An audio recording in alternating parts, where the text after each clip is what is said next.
Well, greetings, everybody. How is everybody today? I hope some of you are here today to learn a little bit about how to turn your meetings into a movement. That's kind of the whole goal here, is to help you not, I don't want to say, yes, design better meetings, yes. I'm not a big fan of meetings in regards to meetings being the sole way that we disciple people. But if we're gonna have a meeting, well, let's have a good meeting, shall we? Let's let that lead somewhere. And I just think there's so many youth pastors who have meetings that have no have no clue as to where this meeting is going to go or what it should accomplish, other than to make parents happy, the pastor happy, the students happy, and excuse me, that's kind of the run. It's like, well, if everybody was happy, then that makes for a good meeting. So, and I would like to kind of maybe undo that a little bit and talk a little bit about what is the purpose of meetings. So what I did was, and I apologize up front that this is a trial run workshop basically, and you guys that are participating can give me help and can help me do these things. And what I have here in front of me is I have page one, and it doesn't look like this. Excuse me. You can see I had some printer problems. It's not really pink, okay? So it's gray and it's very nice looking. So just be aware of that. Excuse me. And so what we're going to talk about today is I need your feedback. So if you have, now I have an idea in mind. If you have an idea, please let me know. If you would like to, we're actually going to plan a meeting here to see if we can squeeze the most out of this and how to turn the meeting into a movement. So there is the chat area that you can tap into and start offering your excuse me, you start offering your opinions and ideas as to what kind of meetings we have. It's back to school, so maybe you're already planning something. Maybe I can help you plan your meeting right here, right now, and be able to do that. Excuse me. Wow, this is just, my throat is just all kinds of things today. So if you have a text, if you have something you would like to add, or maybe just like I said, do your meeting itself, then I would be more than happy to kind of do your meeting with you. Otherwise, I have a meeting we can do. So now I'm going to put on a little extra light here because I don't. I tried to adjust the lights here, and it didn't go very well. So oh wow, let's try this. Let's just kind of make that a little bit lower. It's a little bit. There we go. I think we're a little good now. I just don't want to wash everything out here, so that you can't see, what's going on. So what we have is then, I'm going to go ahead and go with, because I think most of us would want our students to have a sense when they go back to school is to, they've gone to camp, they've been on retreat, they have been, maybe you had a revival, maybe you had all these things, and you've seen significant growth in them. But the real test of this is to whether or not they're going to walk into their school with these same convictions, let alone their same feelings that they had at camp, at retreat, at any of those things. And really saying, look, now is the time to live by example. So I'll give you what I have written down here. And we start with, and of course, I've already messed this sheet up because I wrote stuff in the wrong place. Let's just say that I already wrote our core text in the announcement category there, so that's not great. So let's go ahead and I'll move those up there. So my purpose, by the way, let's go ahead and start with that.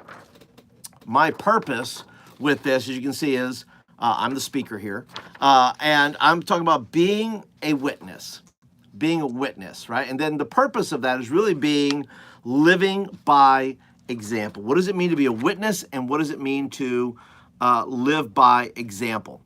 And so the core text that I'm using, you feel free to go ahead and share your core text as well.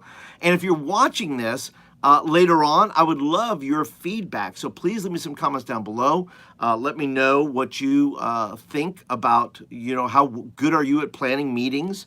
You can just hashtag Team Replay and tell me that you've watched, or ask questions, or any of those things to help work through some meeting issues you have. I don't know what all your meeting issues are, but if you tell them to me, then I can help you work through them. But this is really talking about how to turn whatever your meeting have. If you're going to have a meeting, then let's make it matter. Let's make it turn it into a movement. Because each meeting should build upon itself, right? We're so many youth pastors. Let me just kind of rant here for just a second. So many youth pastors live meeting to meeting. They live meeting to meeting. They say, well, okay, so not only are we going to have this meeting, we're going to judge the meeting based solely on this meeting, and then we'll judge next week solely by next week's meeting, rather than saying, let's have a comprehensive look. And in the book, in my book, my meeting playbook, there are 52. You can see that's number 1. I have 52 sheets of these, so where you can start to look through and see a comprehensive look. That's what I'm talking about, turning meetings into movements. Everything builds on itself. We say, well, this was a great meeting. Well, why was that a great meeting? And where did that meeting stack up in the other 52? So I think we just need to think about the meeting and think about where it sits in the midst of the other meetings. We have 52 meetings a year. Excuse me. We have 52 meetings a year, roughly. Now, we're going to miss 2 or 3 for weather or business meeting or holidays or whatever it is. But I put 52 in there because you can use these meeting planners for Sunday school, for some other meeting. You may have youth meeting that you may have with your students, whatever it may be. But we have to be able to put each meeting in context and say, well, how do we link all these meetings together to say, okay, and then look back and say, well, here's what I taught, here's what we did, here's this comprehensive look, and it all goes back to your youth ministry's mission, purpose, and are you designing meetings to achieve your goals, or are you just having meetings? If you're just having meetings, well then, you're going to judge each meeting on its own, but it's not going to be accumulative. It's not going to be, how do I take this first meeting of the year, or the first meeting of fall, or January, and turn that into something to where we can build momentum in our youth ministry, which would cause growth, and then say, okay, how do we then we go and take this momentum we're carrying, suddenly we're in movement mode. Suddenly we're carrying kids past just come to the meeting and say, look, we want you to show up not just to fill a chair. We want you to show up because we want you to fulfill your purpose every week. We want you to gather, find a place to serve, find a place to do, and we want to do that. And that's part of creating the movement, right? All right, moving right along. So we talked about our purpose. We talked about, by the way, feel free to ask questions as we go along. If you're asking why I'm doing something or why I think something's important, then just feel free to stop me and just ask the question. I will answer it. If you have questions afterwards, if you watch this afterwards, go ahead and ask the questions then and in the comments. So my core scriptures that I'm going to use Matthew 5:16, Acts 1:8, and Proverbs 4:25. Those are just some core scriptures I'm going to use. And if you want to do a 3-point process in that, these are just core text. Once again, you can build this out. I'm only using 3. I'm not dumping, 50 scriptures in there. I'm not going to help build out your message. I'm just, in this reference here, you're giving yourself, by the way, in the book, you do get a sermon prep sheet. So if you're looking for a sermon prep sheet, you get that in the book as well. Because when you buy the book, you can buy the physical copy of the book, or you can buy the PDF, and then that way you have it forever and you can make as many copies as you want. So the core verses I have, Matthew 5:16 says, in the same way, let your light shine before others so that others may see your good works and give glory to your Father who is in heaven. So the goal of being a witness isn't necessarily, yes, there's witnessing, right? You can break that down. There's witnessing and there's being a witness. And you can kind of talk about that, which is most effective. So for some people, being a witness can be very effective, right? I'm also a proponent. I'm a proponent of both. I don't think it's either or. I think it's both. But some of these are built on kids' personalities, right? So you can, in your meeting, say, listen, I'm going to talk about the breakdown between witnessing and being a witness. But the goal of both is to bring glory to God. So let your light shine before others so that they may see your good works and give glory. Now, what are we talking about? Let your light shine, right? And you can talk about that, right? There's so much you can just dig through that. What does that mean? Let your light shine. What is the light? What is the light within us? What is what is that thing that we need to do, right? Let your light shine for others. Let them so that they may see your good works. You can just use this verse if you want and break down the one verse if you want to do that. The other verses are Acts 1:8. But you will receive power when the Holy Spirit has come upon you, and you will be my witnesses in Jerusalem, Judea, and Samaria, and the other parts of the earth. So you have that verse, and you say, okay, well, so I don't have to witness on my own power, but the Holy Spirit will give me power to be a witness. So that's the second verse. And then the third one is an interesting one, and I would call this the kicker verse. But Proverbs 14:25 says this, says, a truthful witness saves lives, but the one who breathes out lies is deceitful. And I would focus a lot on that first one. Now, I know it's being a true witness, and in that context, it's talking about telling the truth, right? It's not bearing false witness. It's not lying about your neighbor. It's actually telling the truth.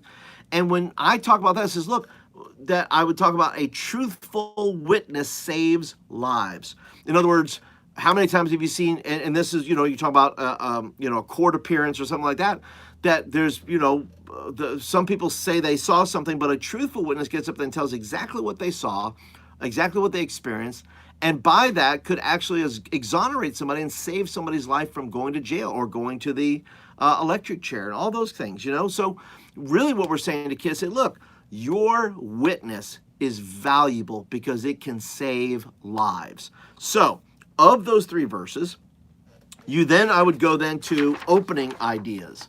So I'm talking about then, how do I want to set off? What is the theme or the thematics of this meeting? What do I want to talk about? Well, I want to talk about witnessing. I want to talk about being a light. So maybe opening ideas could be the room is dark. Room is dark with just a few lights on. I'm just spitballing here. Feel free to add in the comments, by the way, if you have an idea. You're welcome to toss that in there. But so the room is dark and just a few lights. Now, you can have different kinds of light. You can have a flashlight. You have candlelight. You have all those things. But the room is dark, and when kids walk in, it's not the usual lots of lights, but it's very, that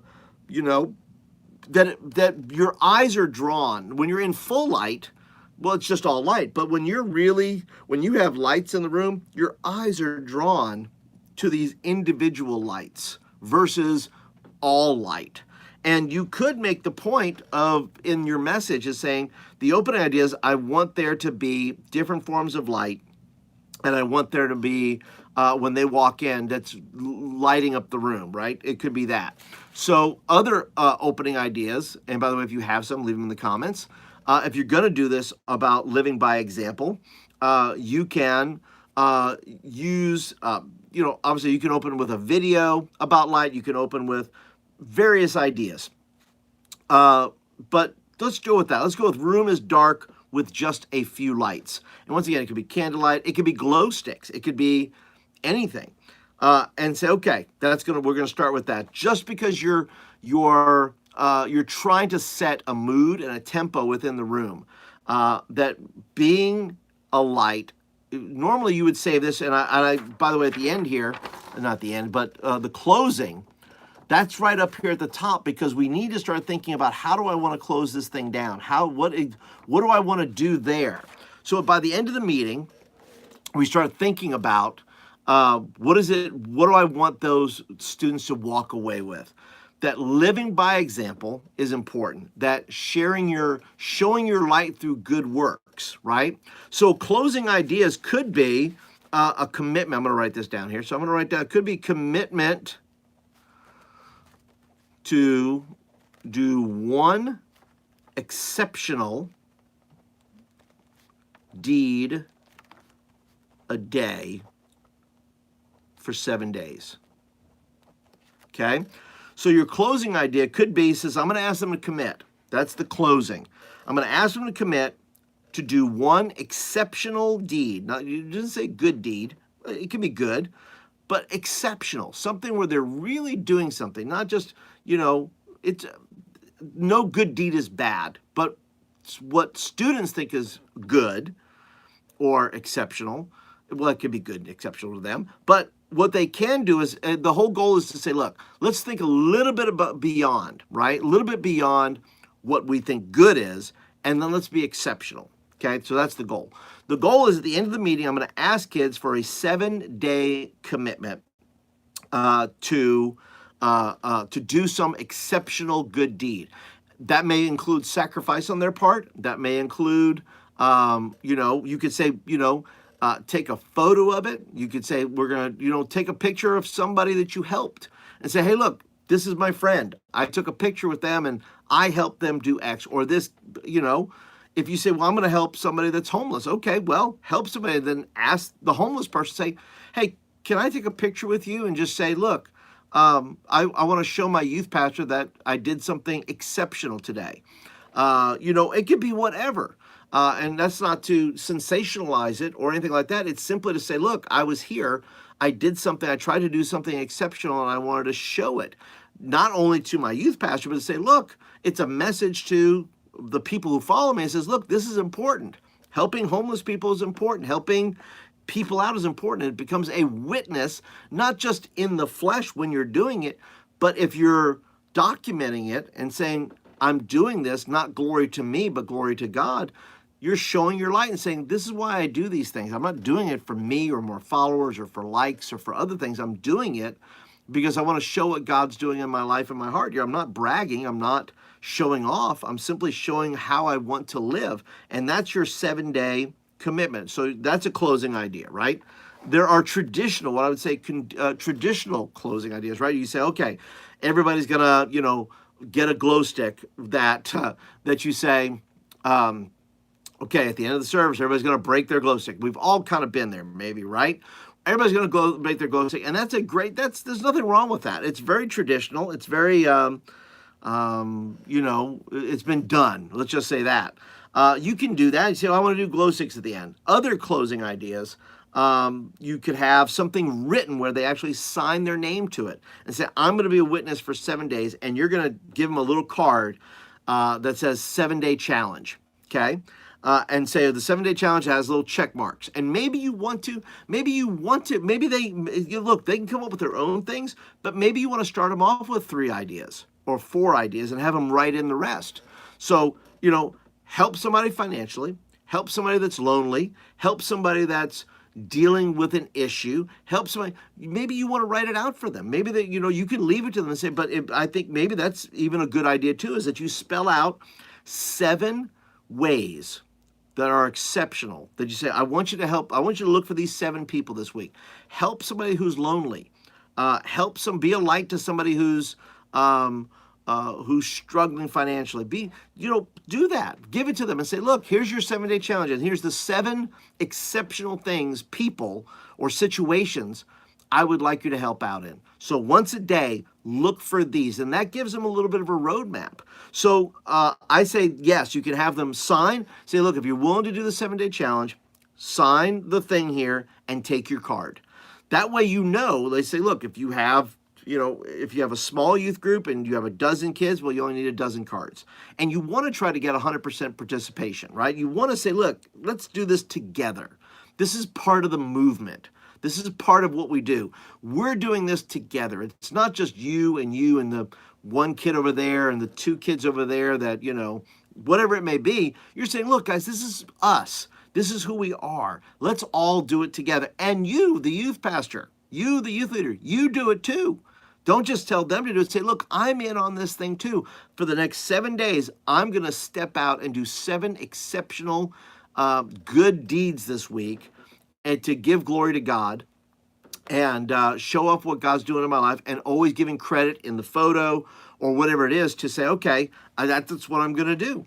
And so, once again, it's comprehensive. It's not us doing for them or telling them what to do. It's us as a group doing it together. So then they're saying, okay, well, I'm going to watch Pastor Paul's thing. What is he going to do?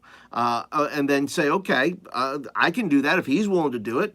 And then these other guys want to do it. You're looking for the 100%. You're looking for at least as close to 100% as you can, because the more people participating, that creates a momentum, can lead to the movement then that says, wow, what a great meeting that was. I wonder what we're going to do next week. There's a challenge. There's a thing. It's not just teaching. It's not just doctrine. It's not just be good. It's not just behave. It's transformative. We're giving them, students, transformative things to do so that they can key in to God who's trying to work in and through their life. And if we're not putting it out there, then they're not going to get it. All right, now let's move on.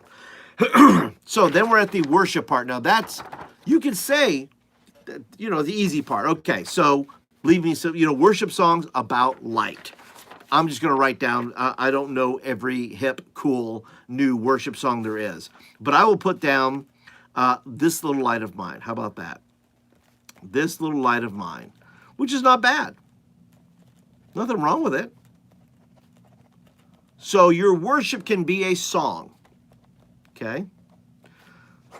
Worship can also be, worship is multifaceted, and you're really engaging kids, right? You say, okay, here's the worship set. We're going to do 3 worship songs about light.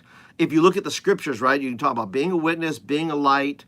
We talk about, good Father, right? We could talk about the good Father. He is the one who is working through me to do these good deeds. So we can say good Father. We'll write that down. But those are not all the things you can do to worship, because some of you don't have worship bands. Some of you don't have all the accoutrements to pull off this wow type of thing, maybe, as far as singing and band goes. So what else can you do? I see 2 of you watching there, so I see you. So feel free to go ahead and just share and say, well, what other ways can you worship the Lord using what you have, not what you don't have, and saying, okay, well, I don't have a band, so could you do video lyrics? Absolutely. Do the video lyrics if you want to do that. What other ways could you use that? And that's where you're kind of brainstorming, you're working out, and you're working the noggin here and saying, okay, so we want to be good, we want to be witnesses. What can we do for worship? Well, worship, once again, is not about the activity of singing. It's about the direction of the heart. We're wanting to change the attention. Even sometimes a band can get in the way of worship, because all the attention is on what the band is doing or what the screen is saying. And so the attention is focused there versus the attention on the Lord. So if you don't have a band and you don't have all the electronics, maybe that's good. Maybe that's okay. So don't feel bad if you don't have all that stuff. So yeah, we can do those songs. You could do a video lyric. You could just play the song and have nothing visual, right? You could use a worship time. If we're talking about being the light of the world, a worship time could be done in silence, right? You could have some sort of, you could do candles, right? Where you say, okay, hey, as part of our worship time tonight, we're going to focus on being the light of the world, right? We're going to focus on being the light. So what does that mean? So you could put on some worship music, and then during the worship music, something you would normally say, well, doesn't that sound like a closer? It does, but why can't it be worship? Why can't you just say, the thing we're going to do for the closer, we're going to put it in worship. So we're going to say being a light. So let's say you have candles up there, or whatever it is you want to turn on. It could be something just that you click, right? It doesn't have to be a candle, which goes into all that. You could be something that's just a light. I'm thinking about these little things that you push. They're little push lights. And you could get a bunch of them and maybe make a cross out of them. So you maybe put 1, 2, and they're not super expensive. They come in packs of 2, right? So these little things you can push depending on the light you have. You say, okay, 1, 2, 3, 4, 5, 6, 7, 8, 9, 10. If you have 10 to 12 kids, it works out great. It really doesn't matter how many. kids you have, you can make as many as you like. So what if you had these little push buttons that during worship, as a worship time, you have some scriptures, maybe these scriptures, maybe some other scriptures that are talking about that, and having the worship songs going on, and say, look, when you're ready, when you really say, look, I really sense and want to, put my time and attention on as part of my worship, I want to go up and I want to push that light and I want to turn that light on. That's signaling to God, my light is on, right? What is better than Krispy Kreme donuts that when the light is on, you know that the donuts are hot and ready? So really what you're saying is, during this moment and during this piece in the worship time, you're saying, listen, you're telling God the light is on. You're saying, I'm paying attention, God. I'm paying attention. Show me, God, what it means to be a light. Show me what it means to be a witness, right? And so really what you're doing is creating an environment where, a safe environment where a kid can step out and say, I'm going to push that light, number one, to let God know I'm paying attention to him, not to me, to him. Two, not to the service, not to me, not to the other people, but they're also letting the people know in the room, they're being a witness to them that I'm paying attention, that I want to pay attention to the Lord. I want to live in such a way that brings glory and honor to God. So worship can be, we're going to put push lights as part of that. It's a simple thing. And once again, worship doesn't have to be 4 hours long. It doesn't have to be a 4-hour, 30-minute set. And it doesn't have to be all these things. It can be truly deep, and it can be meaningful, and it can be all those things. Maybe if you do have slides, maybe during this you have the push lights, but maybe you have, like on the video, you just have some different lights sliding through, different kinds of lights, sunlight, moonlight, any kind of light that you want to have. They can be videos that you're taking, right, that you can put those videos in there and say, okay, I want you to be a witness, but now I'm going to do videos of lights. Maybe it's a video of turning on lights, right? Once again, I'm spitballing here because I know some of you don't have the worship band or the skills or the talent to say, we're going to do this big epic thing. How do I drive attention to the Lord? Well, this is one way to do it. And you can use video, and you can use these push, something physical, something dynamic that they can use. And once again, that goes to this. Let's move to the next one. I'm already getting into it without even recognizing, but that's the media part. So let's say you shoot video. Let's say, once again, shoot video of lights. All kinds of lights being turned on. Okay? And there are songs, if you search Spotify or YouTube, or you just type in Christian song, turn your light on, I bet you something cool would happen. Okay? In fact, I'm going to do it live right now. I'm going to check it out for you right now. I'm going to even make it even simpler for you. So let me go to YouTube. I hope you guys are getting something from this. So don't forget, by the way, leave some comments, what you think about this. What do you think about the breaking down of the meeting? All that kind of good stuff. Leave some thumbs up, some comments. Don't forget to subscribe. I want to point that as well. So, okay. So let's say Christian song. Let's say I'll put in turn your light on. Turn your light on. Okay. So when that comes up, well, there's a bunch of Santana songs. Let's see. Okay, so we got to be a little bit more specific, because you can say turn your light on, but that does not necessarily reveal all the best songs. So let's try worship, turn your light on. All right, so you can put, there's Hillsong's Turn Your Eyes Upon Jesus. You can put In Your Light by Bethel. They have a live song, lyrical songs. You can, let's see, there's a Turn the Light Back On by Stephanie Gretzinger. So if you just search, okay, also We Turn Our Eyes by Tommy Prophet Band. That looks pretty good too. There's also Life Worship. There's a song called Light Up. There's Jason and Charmaine Brown called Turning the Light On.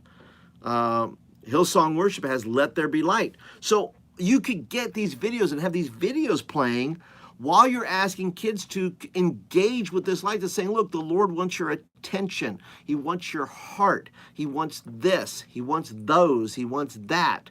Would you, during this time, give that to him as a sign, as a saying, look, we're going to do worship. Maybe that's the opening. So maybe you do that. You do all the videos. You do all those things. You don't have just do one video. You don't. That could be the opening to worship, and then do your song set and saying, look, this is about attention. This is about getting your kids to focus on what the Lord is going to do. So you say, I'm going to do this as an attention getter during worship, at the kick it off. Then you do the 3 or 4 video worship songs, or your band plays, or any of those things.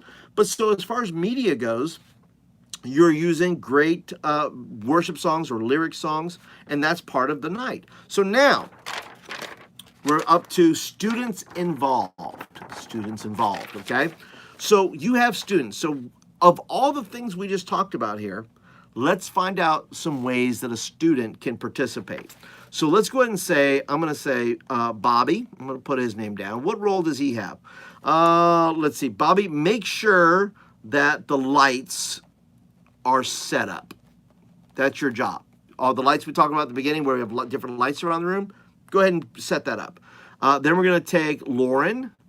And Lauren, you're going to, let's see, would you download the videos for me? Okay. Okay, so we're going to download the videos. Then we're going to have the stuff at the end. So let's say, John, will you make sure or help with the 7-day challenge? Maybe these kids have some skills where they can type the challenge out. Maybe they can do this, okay? Then let's say maybe you have a kid that can shoot video, or say, look, ask all your kids, not just one kid. You can say, look, I need you guys to text me you turning a light on. Any light you want.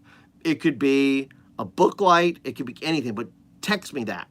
So you say, okay, so we'll put all students can participate and text video of you turning a light on, okay?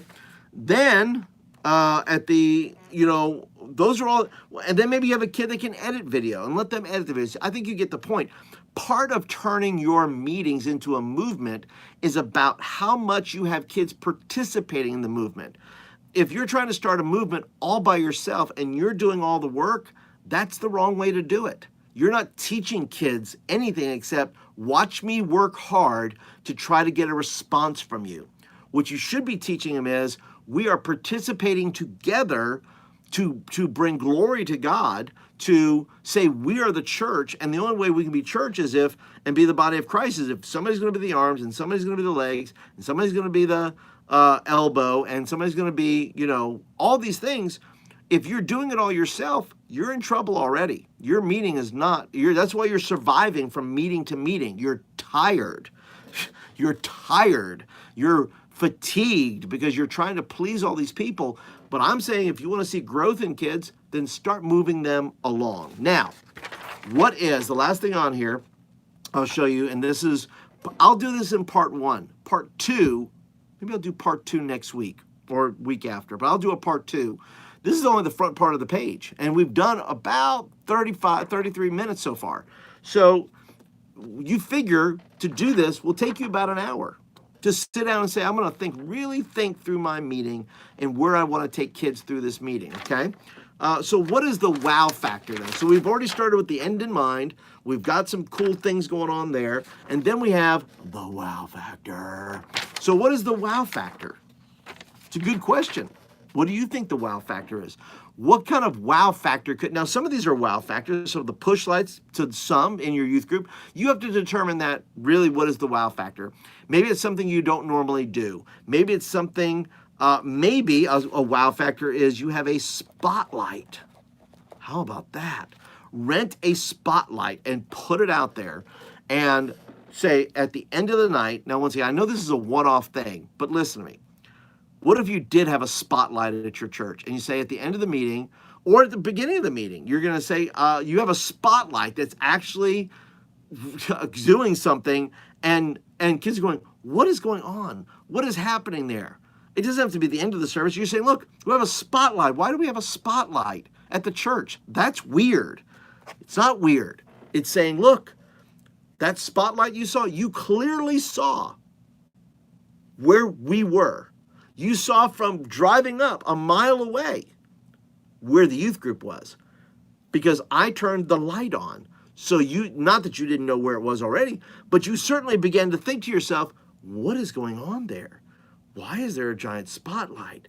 So I think a spotlight is your wow factor for this. And there's a dozen other things you can do, but that's something big. You could say, well, we have a spotlight. Maybe you could get it for free. Maybe you could, once again, leave me your comments down below and let me know what you think the wow factor of this meeting could be. I would love to hear from you. So I'm going to stop there for today. I've only done page 1.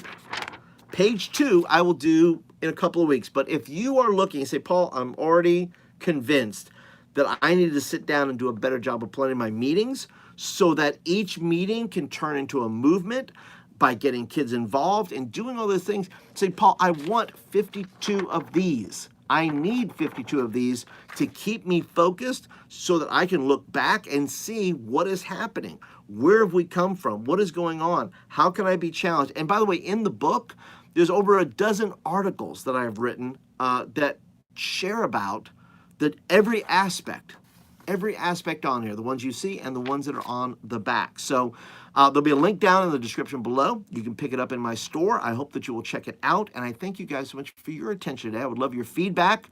What do you think about the meeting planner? What do you think about turning your meetings into a movement? And that's it. Hit the thumbs up button. Be sure to hit the subscribe buttons over here somewhere. If you're first-time guest, thank you for being here. I hope that you enjoyed this, and you'll be back for more. If you're a regular, as always, thank you for your time and your attention. I look forward to catching you guys in some more videos. I'm going to be out all of next week. I'll still be posting videos, but I'm going to be in Virginia Beach preaching a camp, last camp of the summer. So pray for me.